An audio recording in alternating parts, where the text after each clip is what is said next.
Dahil sa matinding init, hinimatay ang 30 kalahok sa isang street dance. May heatwave na nga ba? Ang paliwanag ng Pag-asa sa report ni Mark Salazar. 4 na araw nang nasa danger level ang heat index o damang init sa Cavite City. Ngayong araw, naitala ito sa 45 degrees Celsius.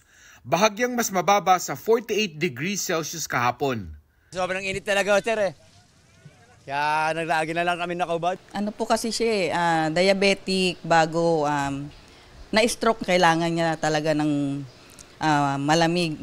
Tsaka mayat-maya po naliligo. Ang Barangay 58, araw-araw na nagpapa-movie marathon with aircon para may matambayan ng kanilang mga senior citizen. Walang dudang ang matinding init, delikado.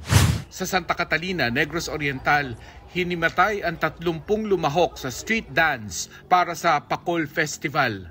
Maayos na ang kanilang pakiramdam, pero ang mainit na panahon nitong mga nakalipas na araw, hindi pa maituturing na heat wave ayon sa Pag-asa. Sa definisyon ng Pag-asa, dapat magkakasunod na araw na mas mataas ng 5 degrees ang temperatura kumpara sa average maximum temperature sa nakalipas na 3 dekada.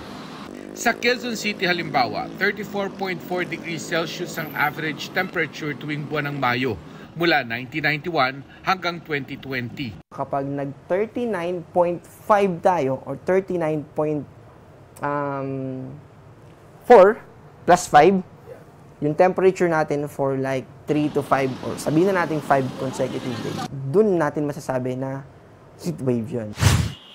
Tulad sa Bangladesh na may nationwide heat wave alert, mas mainit ng 5 degrees ngayon kumpara sa parehong panahon nung nakaraang taon. Suspendido ang mga klase roon. Daan-daan ang sabay nagdadasal para umulan. Sa Thailand, umabot sa 30 ang patay dahil sa heat stroke. Record-breaking naman ang init ngayong Abril sa Myanmar. Mark Salazar, nagbabalita para sa GMA Integrated News. Mga kapuso, alamin ang State of the Nation. Mag-subscribe sa GMA Integrated News sa YouTube. Sa ating mga kapuso abroad, samahan nyo kami sa GMA Pinoy TV at sa www.gmanews.tv.